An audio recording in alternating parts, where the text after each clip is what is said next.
ఏడాది కాంగ్రెస్ పాలనపై BJP chargesheet విడుదల చేసింది. అనంతరం కిషన్ రెడ్డి మాట్లాడుతున్నారు. ఇప్పుడు ఆ లైవ్ చూద్దాం. ఒక కుటుంబ పాలన, ఒక అవినీతి పాలన, ఒక నియంతృత్వ పాలన, ఓ అహంకారపూరితమైనటువంటి పాలన, అక్రమ పాలన చేయడం జరిగింది. ఉద్యమాల నేపథ్యంలో వచ్చినటువంటి టీఆర్ఎస్ పార్టీ చివరకు కనీసం ధర్నా చౌక్లో కూడా ఉద్యమం చేయకుండా మరి నిషేధం విధించిన విషయాన్ని మనకందరికీ తెలుసు. ఆ నేపథ్యంలో 10 సంవత్సరాలు తెలంగాణ ప్రజలు భరించిన తర్వాత టీఆర్ఎస్ వ్యతిరేకమైనటువంటి ఓటు, కేసీఆర్ కుటుంబానికి వ్యతిరేకమైనటువంటి ఓటు, కేసీఆర్ అహంకారపూరితమైనటువంటి పరిపాలనకు వ్యతిరేకమైనటువంటి ఓటు, కాంగ్రెస్ పార్టీ ఇచ్చినటువంటి అనేక రకాల గ్యారంటీలు, హామీల నేపథ్యంలో తెలంగాణ ప్రజలు కాంగ్రెస్ పార్టీకి ఓటు వేయడం జరిగింది. రాష్ట్రంలో మార్పు రావాలి, మార్పు రావాలంటే కాంగ్రెస్ కావాలి అనేటువంటి ఒక నినాదంతో ఆ రోజు అనేక రకాల హామీలు ఇచ్చి తెలంగాణ ప్రజలను నమ్మించి అధికారంలోకి వచ్చిన తర్వాత మరి ఈరోజు తెలంగాణ ప్రజలు ఆలోచిస్తున్నారు. సంవత్సరం పూర్తిగా వస్తుంది, ఇచ్చినటువంటి హామీలు ఎంతవరకు అమలు జరిగాయి అనే విషయం ఆలోచన చేసినప్పుడు ఈరోజు రాష్ట్రంలో అధికారంలో ఉన్నటువంటి ముఖ్యమంత్రి రేవంత్ రెడ్డి గారి నాయకత్వంలో ఒక సంవత్సరం విజయోత్సవ సభల పేరుతో వారం రోజుల పాటు అనేక రకాల ఉత్సవాలు నిర్వహిస్తూ ఉన్నారు. ప్రజలు ఆశ్చర్యపోతూ ఉన్నారు. ప్రజలకు ఇచ్చినటువంటి ఏ ఒక్క హామీ అమలు చేయకుండా ఈరోజు విజయోత్సవాల పేరుతో ముఖ్యమంత్రి గారు మరి పెద్ద పెద్ద సభలు పెట్టి కోట్లాది రూపాయలు ఖర్చు పెట్టి ప్రజాధనాన్ని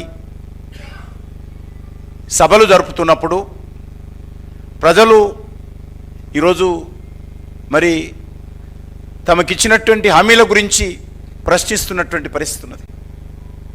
అది రైతులు కావచ్చు, యువత కావచ్చు, నిరుద్యోగులు కావచ్చు, విద్యార్థులు కావచ్చు, మహిళలు కావచ్చు, దళితులు కావచ్చు, ఎస్టీలు కానీ, ఓబీసీలు కానీ, వీరు వారని కాదు, అన్ని వర్గాల ప్రజలు కూడా ఈరోజు కాంగ్రెస్ పార్టీ రాష్ట్ర ప్రభుత్వానికి ఈరోజు ప్రశ్నిస్తున్నారు. తెలంగాణ ప్రశ్నిస్తున్నది. ఇచ్చినటువంటి హామీలు ఏమిటి, ఎందుకోసం ఉత్సవాలు నిర్వహిస్తున్నారో ఈరోజు ప్రజలు తెలుసుకోవాలని కోరుకుంటున్నారు. అనేక రకాల హామీలు కాంగ్రెస్ పార్టీ అధినేత అయినటువంటి సోనియా గాంధీ గారి సంతకంతో 6 గ్యారెంటీలు 100 రోజులు అమలు చేస్తామని, కాంగ్రెస్ పార్టీకి చేయి గుర్తుకు ఓటేయాలని చెప్పి సోనియా గాంధీ గారు స్వయంగా తెలంగాణలో ఉన్నటువంటి 4 కోట్ల మంది ప్రజలకు ఉత్తరం రాశారు. ఇంటింటికి కరపత్రం పోయింది. కానీ ఈరోజు ఇచ్చినటువంటి గ్యారెంటీలు, నమ్మించినటువంటి హామీలు ఏవి కూడా ఈరోజు తెలంగాణ ప్రజలకు అందలేదు.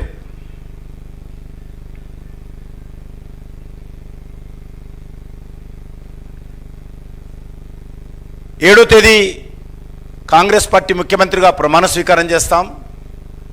9వ తేదీ సోనియా గాంధీ గారి జన్మదినము అని చెప్పి 2023లో గత సంవత్సరము డిసెంబర్ 7న అధికారంలోకి రావడం జరిగింది. వారు ప్రధానంగా రైతులకు చెప్పారు, ఎవరు కూడా మీరు బ్యాంకులకు అప్పులు కట్టొద్దు, ఒకవేళ ఎవరైనా కడితే ఇప్పుడే వెళ్ళి బ్యాంకులో మళ్ళీ అప్పు తీసుకోండి కొత్తగా, 7వ తేదీ నేను అధికారంలోకి వస్తాను, 9వ తేదీ నాడు సోనియమ్మ జన్మదినము. కాబట్టి ఆ 2 రోజుల్లో 9వ తేదీ నాడు రాగానే రైతుల రుణాలన్నీ మాఫీ చేస్తామని చెప్పి రేవంత్ రెడ్డి గారు అనేక సభల్లో చెప్పారు. అనేక దేవతల మీద, దేవుళ్ళ మీద ఊరూరికి వెళ్ళినప్పుడు ప్రజలు నమ్మించడం కోసం ఒట్ల మీద ఒట్లు వేసి మరి ప్రజలు నమ్మించేటువంటి ప్రయత్నం చేయడం జరిగింది. ఇందిరమ్మ రాజ్యం వస్తుంది, తెలంగాణలో మార్పు వస్తుంది, ఆ మార్పు మాతోటే వస్తుంది, ప్రజాపాలన వస్తుంది, అనేక రకాల హామీలు ఇచ్చారు. అందుకే ఈరోజు భారతీయ జనతా పార్టీ ఒక బాధ్యత కలిగినటువంటి పార్టీ. ఏ ప్రభుత్వమైన అధికారంలోకి వచ్చిన తర్వాత ప్రజలకు ఇచ్చినటువంటి హామీలు అమలు చేయడంలో కొంత సమయం కావాలని అనుకునేటువంటి పార్టీ.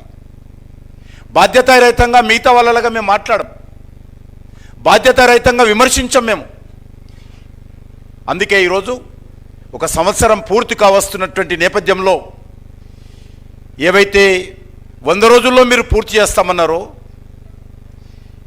ఏవైతే మొదటి సంవత్సరంలో పూర్తి చేస్తామన్నారో, మొదటి సంవత్సరంలో ఏవైతే ప్రారంభించాలనుకున్నారో ఆ విషయాల పట్ల తెలంగాణ ప్రజల తరఫున ఈరోజు ప్రభుత్వం సంబంధించినటువంటి వైఫల్యాలను, ఇచ్చినటువంటి మాట మీద నిలబడకుండా అధికారంలోకి వచ్చిన తర్వాత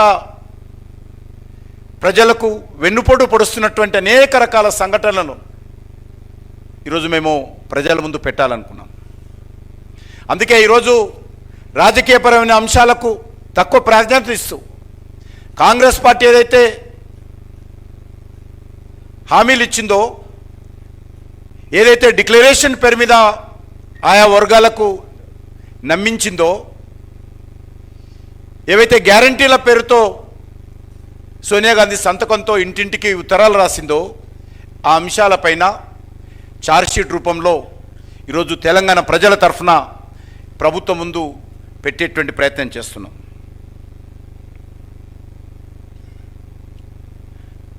విచిత్రం ఏంటంటే ప్రజా వ్యతిరేక విధానాలను ప్రశ్నిస్తే ఈరోజు అక్రమ కేసులు పెడతా ఉన్నారు, అరెస్టులు చేస్తూ ఉన్నారు, లాఠీచార్జీలు చేస్తూ ఉన్నారు. కాబట్టి నేను అవన్నీ వరుసగా వస్తున్నప్పుడు చెప్తాను. ముఖ్యంగా ఈ యొక్క 10 సంవత్సరాల బీఆర్ఎస్ పాలన, 1 సంవత్సర కాంగ్రెస్ పాలన ఏమాత్రం తేడా లేదని ఈరోజు స్పష్టంగా చెప్పగలుగుతున్నాం. అందుకే మేము సంవత్సరం పాటు నిర్మాణాత్మకమైనటువంటి విమర్శలు మాత్రమే చేయడం జరిగింది. ఈ ప్రభుత్వము కూలిపోవాలనో, ఈ ప్రభుత్వము పూర్తిగా వైఫల్యం చెందిందనో ఇన్ని రోజులు కనలేదు. ఈరోజు సంవత్సరం పూర్తయిన సందర్భంగా ఇది ఒక బాధ్యత మాది. ఒక ప్రతిపక్ష పార్టీగా ఇటీవల జరిగినటువంటి లోక్సభ ఎన్నికల్లో అత్యధికమైనటువంటి కాంగ్రెస్ తర్వాత అత్యధికమైనటువంటి పార్లమెంటు స్థానాలు కాంగ్రెస్తో బరాబర్గా మేము గెలిచాం. ఓట్లు కూడా ఆల్మోస్ట్ దగ్గరకు వచ్చాం.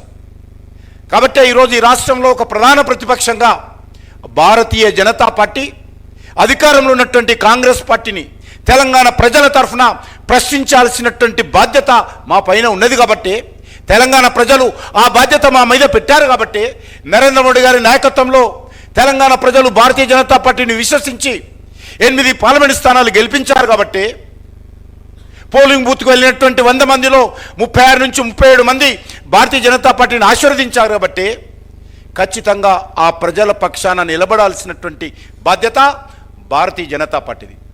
కాబట్టే ఈరోజు మేము ఈ విషయాలను ప్రశ్నిస్తూ ఉన్నాం. ఈరోజు ముఖ్యంగా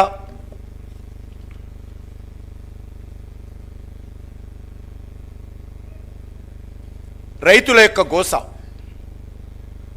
అనేక రకాల రైతుల సమస్యలపైన రైతు డిక్లరేషన్ పేరుతో, గ్యారంటీల పేరుతో, మేనిఫెస్టోల పేరుతో అనేక రకాల హామీ ఇచ్చారు. నేను అన్ని ఇక్కడ తీసుకోవడం లేదు, 2 రోజులు పడుతుండే వాళ్ళు ఇచ్చినటువంటి హామీల మీద విమర్శిస్తే. కాబట్టి నేను కొన్ని ముఖ్యమైన అంశాలు మాత్రమే మా పార్టీ తరఫున అందరం కూర్చొని అనుకున్నాం. ఆ అంశాలను ప్రజల ముందు పెట్టేటువంటి ప్రయత్నం చేస్తాం. ముఖ్యంగా రుణమాఫీ. ఇంతకుముందు చెప్పాను, 7వ తేదీ ప్రమాణ స్వీకారం చేస్తా, 9వ తేదీ సోనియమ్మ, మా అమ్మ సోనియమ్మ జన్మదిన రోజు మాఫీ చేస్తా అని చెప్పి గౌరవ ముఖ్యమంత్రి గారు చెప్పారు. ఇంతవరకు మరి కొంతమందికి మాత్రమే ఆ యొక్క జరిగింది. అదే కాకుండా రైతు భరోసా,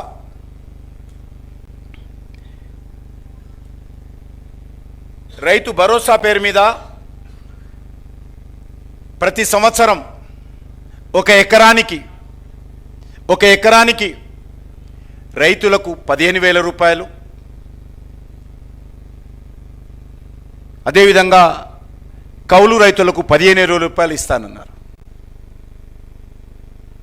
సంవత్సరం పూర్తయింది, పాత పథకాలు ఏమైనాయో తెలియదు, కానీ రైతు భరోసా రాలేదు. ఈరోజు నరేంద్ర మోడీ గారు క్రమం తప్పకుండా ఈరోజు మోడీ గారి పైసలు రైతుల అకౌంట్లో వస్తూ ఉన్నాయి. కానీ రాష్ట్ర ప్రభుత్వం ఇచ్చినటువంటి హామీ రైతు భరోసా రైతులకు కానీ కౌలు రైతులకు కానీ రైతు కూలీలకు ఇస్తున్నటువంటి 12,000 కానీ ఏ ఒక్క రైతుకు కూడా సంవత్సరం పూర్తిగా వస్తున్నా ఇది అమలు జరగలేదనే విషయాన్ని ఈ సందర్భంగా మనవి చేస్తున్నాను. అంతేకాకుండా ఈరోజు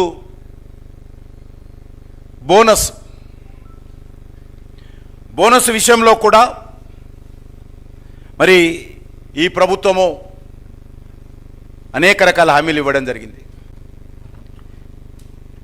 రైతులందరికీ పండించినటువంటి పంటలకు 500 బోనస్ ఇస్తామని ఎన్నికల ప్రణాళికలో ప్రకటించడం జరిగింది. కానీ అధికారంలోకి వచ్చిన తర్వాత ఒక ధాన్యం గురించే మాట్లాడారు. ఆ ధాన్యం కూడా సన్న బియ్యము, సన్నధాన్యము అనేక రకాలుగా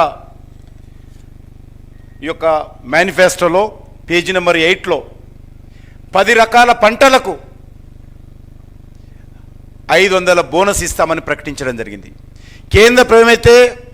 కేంద్ర ప్రభుత్వం అయితే ఎంఎస్పి ప్రకటిస్తుందో ఆ ఎంఎస్పి పైన ఈ 10 పంటలకు 500 రూపాయలు ఇస్తామని చెప్పడం జరిగింది. అందులో వరిది, మొక్కజొన్న, కందులు, సోయాబీన్, పత్తి, మిర్చి, పసుపు, ఎర్రజొన్న, చెరకు, జొన్నలు, ఈ యొక్క 10 పంటలకు 500 రూపాయల బోనస్ ఇస్తామని మేనిఫెస్టోలో ప్రకటించారు. సంవత్సరం పూర్తి అయిపోతుంది. ఇస్తారా, ఇవ్వరా? మరి వరిలాగానే వీటి కూడా కొర్రీలు పెడతారా? రైతులు ఎదురు చూస్తున్నారు. రైతులకు చెప్పాల్సినటువంటి బాధ్యత ముఖ్యమంత్రి పైన, కాంగ్రెస్ పార్టీ పైన, రాష్ట్ర ప్రభుత్వం పైన ఉన్నదనే విషయాన్ని రైతాంగం తరఫున ఈరోజు ప్రశ్నిస్తూ ఉన్నామని మనం చేస్తూ ఉన్నాను. అంతేకాకుండా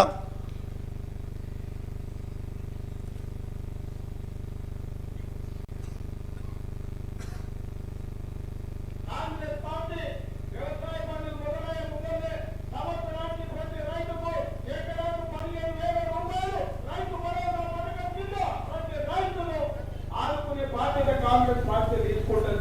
రైతులకు కూడా 15,000 రూపాయలు ఇవ్వాలని ఇవాళ కాంగ్రెస్ పార్టీ నిర్ణయం తీసుకున్నది.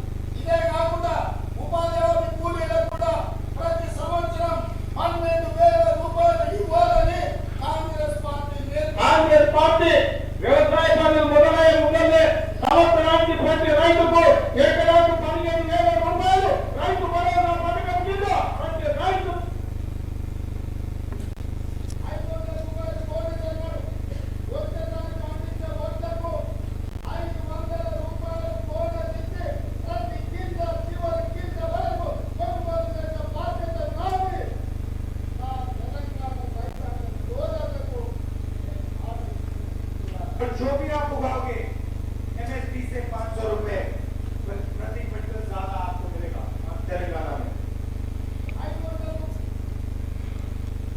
ఇది కాంగ్రెస్ పార్టీ ఎన్నికలకు ముందు తెలంగాణ రైతాంగానికి ఇచ్చినటువంటి హామీలపైన ఈరోజు తెలంగాణ ప్రశ్నిస్తున్నది.